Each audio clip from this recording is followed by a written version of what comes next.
আমাদের দেশে আমরা যাবো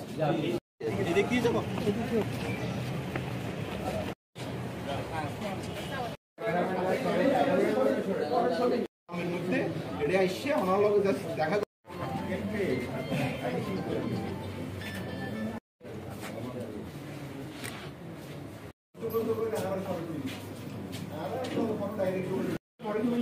একটা আলাদা উইং আছে ডিজি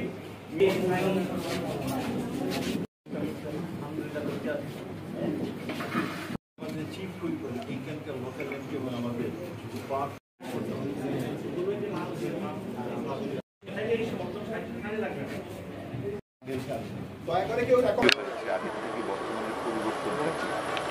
আমরা কিছু ওদের প্রশ্ন করি। প্রশ্ন হলো তারা তাদের দেশে যাবে কিনা, তারা যেতে রাজি।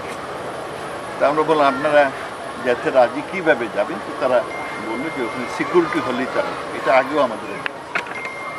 আর আমরা এদিকে ফ্যামিলি প্ল্যানিং করে কিনা জিজ্ঞেস করলাম, বললো যে আগের থেকে অনেক ইমপ্রুভ হচ্ছে। আর এখানে আমরা এই লার্নিং সেন্টার দিয়ে দেখলাম বাচ্চা ছেলেপিলেদের পড়াশোনা কী হচ্ছে, যে তারা মায়ানমার কারিকুলামে পড়াশোনা, এগুলো দেখতে আমরা আসছি আর জানতে এসেছি। তারপরে আমরা আমাদের একটা সুপারিশ আলোচনা করে আমরা ফিল্ডে এসেছি, কারণ আমরা তো সরকারি লোকেরা আমাদের তথ্য দিই, আমরা সরজমিনে দেখতে চাই আসলে কী হচ্ছে। কারণ এটা এভরিডে বিকামিং মোর কমপ্লেক্স, এবং এই কমপ্লেক্স সিচুয়েশন থেকে আমরা কী ধরনের উত্তরণ করতে পারি। কারণ এখনও বিদেশিরা কিছু টাকা পয়সা দিচ্ছে, আগামীতে ওগুলো কমে, তখন আমাদের উপর সব দায়িত্ব থাকবে। ইতিমধ্যে আমরা অনেক টাকা খরচ করি এই রোহিঙ্গা ক্যাম্পগুলো মেনটেন করা। তা আমরা এই বিষয় নিয়ে যথেষ্ট উদ্বিগ্ন।